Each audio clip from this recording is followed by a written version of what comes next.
വിദേശയാത്രകളുടെ കാര്യത്തിൽ നിയമസഭയിലും ഒളിച്ചുകളി തുടർന്ന് മുഖ്യമന്ത്രി. കഴിഞ്ഞ 2 സർക്കാരുകളുടെ കാലത്തായി എത്ര വിദേശയാത്രകൾ നടത്തിയെന്ന ചോദ്യത്തിന് മറുപടിയില്ല. മുഖ്യമന്ത്രിയുടെ വിദേശയാത്രകളിലൂടെ 1 രൂപയുടെ നിക്ഷേപം പോലും എത്തിയില്ല എന്ന് നേരത്തെ തന്നെ KSIDC വ്യക്തമാക്കിയിരുന്നു. വിവരങ്ങൾ രാജീവ് നൽകും. രാജീവ്, വിദേശയാത്രകൾ അത് നാടിന് ഗുണം ചെയ്യുന്നതാകണം. എന്തെങ്കിലും തരത്തിലുള്ള നിക്ഷേപങ്ങൾ ലഭിച്ചോ എന്നറിയാനായി ഇത്തരം വിദേശയാത്രകളെക്കുറിച്ച് ചോദ്യങ്ങൾ ഉയരുമ്പോൾ മുഖ്യമന്ത്രിക്കും സർക്കാരിനുമൊന്നും യാതൊരു മറുപടിയും നൽകാൻ ഉദ്ദേശമില്ല എന്ന് തന്നെയല്ലേ? രാഗി, മുഖ്യമന്ത്രിക്ക് ഇതുമായി ബന്ധപ്പെട്ട കണക്കുകൾ ഇല്ലെങ്കിൽ കൂടിയും പൊതുസമൂഹത്തിന് മുൻപിൽ ഈ കണക്കുകൾ ഉണ്ട് എന്നതാണ് യാഥാർത്ഥ്യം. കഴിഞ്ഞ 2 പിണറായി സർക്കാരിൻ്റെ കാലത്തായി 25ഓളം വിദേശയാത്രകളാണ് മുഖ്യമന്ത്രി നടത്തിയിരിക്കുന്നത്. അതിൽ തന്നെ 13 വിദേശ രാജ്യങ്ങൾ അദ്ദേഹം സന്ദർശിച്ചിട്ടുണ്ട്. വിവരാവകാശ നിയമപ്രകാരം ലഭിച്ച കണക്കുകളാണ് ഇത് വ്യക്തമാക്കുന്നത്. അതിൽ തന്നെ അമേരിക്കയുണ്ട്, UAE ഉണ്ട്, ബഹ്റിൻ, നെതർലൻഡ്, ദക്ഷിണ കൊറിയ ഉൾപ്പെടെയുള്ള രാജ്യങ്ങളാണ് അദ്ദേഹം കഴിഞ്ഞ 2 വർഷത്തിനിടെ സന്ദർശിച്ചിരിക്കുന്നത്. സർക്കാർ ഖജനാവിൽ നിന്ന് കോടികൾ മുടക്കിയാണ് ഈ വിദേശ രാജ്യങ്ങളിലൊക്കെ അദ്ദേഹം സന്ദർശനം നടത്തിയത്. അദ്ദേഹത്തിൻ്റെ വിദേശയാത്രകൾ പരിശോധിക്കുകയാണെങ്കിൽ കുടുംബത്തിനോടൊപ്പമായിരുന്നു എല്ലാ വിദേശയാത്രകളും.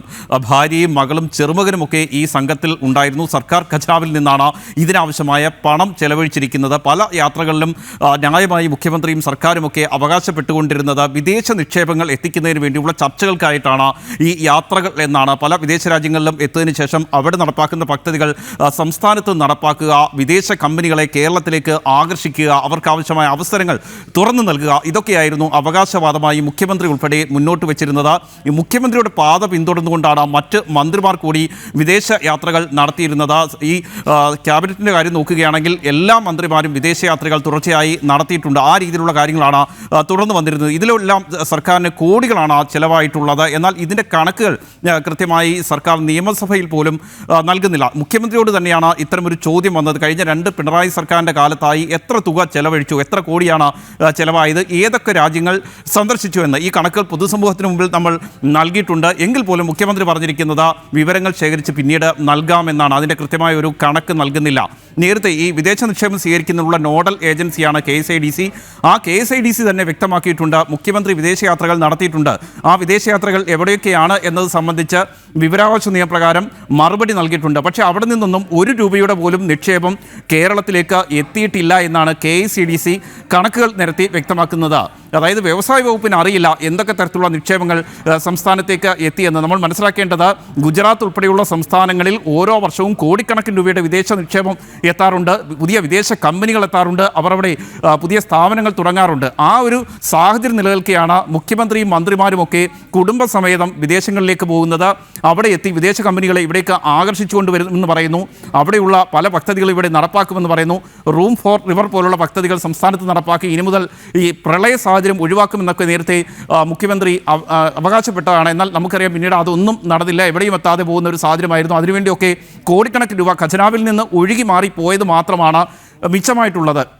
യാഥാർത്ഥ്യം ഇതായിരിക്കുകയാണ്. ഇപ്പോഴും മുഖ്യമന്ത്രി ഇങ്ങനെ നിയമസഭയിൽ പോലും ഒളിച്ചുകളി തുറന്നുകൊണ്ടിരിക്കുന്നത്. മാത്രമല്ല, ലോക കേരള സഭ സംഘടിപ്പിക്കുന്ന സമയത്ത്, അതായത് ഓരോ വർഷവും കോടികൾ ചെലവഴിച്ചുകൊണ്ടാണ് ലോക കേരള സഭ സംഘടിപ്പിക്കുന്നത്. കണക്കുകൾ നോക്കുകയാണെങ്കിൽ ഓരോ വർഷവും 3 കോടി 4 കോടിയൊക്കെയാണ് ഈ ലോക കേരള സഭയ്ക്ക് ചിലവാകുന്നത്. ആദ്യം ലോക കേരള സഭ കേരളത്തിൽ തിരുവനന്തപുരത്താണ് സംഘടിപ്പിക്കുന്നതെങ്കിൽ പിന്നീട് മേഖലാ സമ്മേളനങ്ങൾ എന്ന് പറഞ്ഞുകൊണ്ട് അമേരിക്കയിലും അതുപോലെ തന്നെ സൗദിയിലുമൊക്കെ ലോക കേരള സഭ സംഘടിപ്പിക്കുന്നു. മറ്റ് വിദേശ രാജ്യങ്ങളിലേക്ക് പോകുന്നു. അവിടേക്കും മുഖ്യമന്ത്രി പോകുന്നു, കുടുംബം പോകുന്നു, അതുപോലെ തന്നെ മന്ത്രിമാരും അവരുടെ കുടുംബവുമായി പോകുന്നു. ഉന്നത ഉദ്യോഗസ്ഥർ പോലും അമേരിക്കയിലൊക്കെ പോവുകയാണ്. അവിടെ നിന്നും പറയുന്നത് ഇതാണ്, കൂടുതൽ വിദേശ നിക്ഷേപങ്ങൾ ഇവിടെ കൊണ്ടുവരും, പ്രവാസികൾക്ക് ഇത് വലിയ രീതിയിലുള്ള ഗുണമുണ്ടാക്കും എന്നൊക്കെ പറയുമ്പോഴും സംസ്ഥാനത്തിൻ്റെ പൊതുകടം ഓരോ മാസവും ഇങ്ങനെ വർദ്ധിച്ചുകൊണ്ടിരിക്കുകയാണ്. ഓരോ മാസവും എന്നല്ല, ഓരോ ദിവസവും വർദ്ധിച്ചുകൊണ്ടിരിക്കുകയാണ്.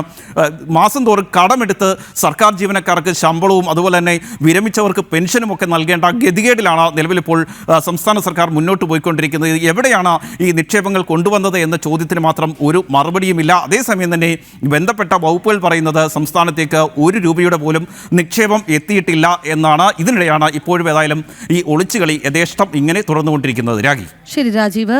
വിദേശയാത്രകളുടെ കാര്യത്തിൽ നിയമസഭയിലും മുഖ്യമന്ത്രി ഒളിച്ചുകളിക്കുകയാണ്.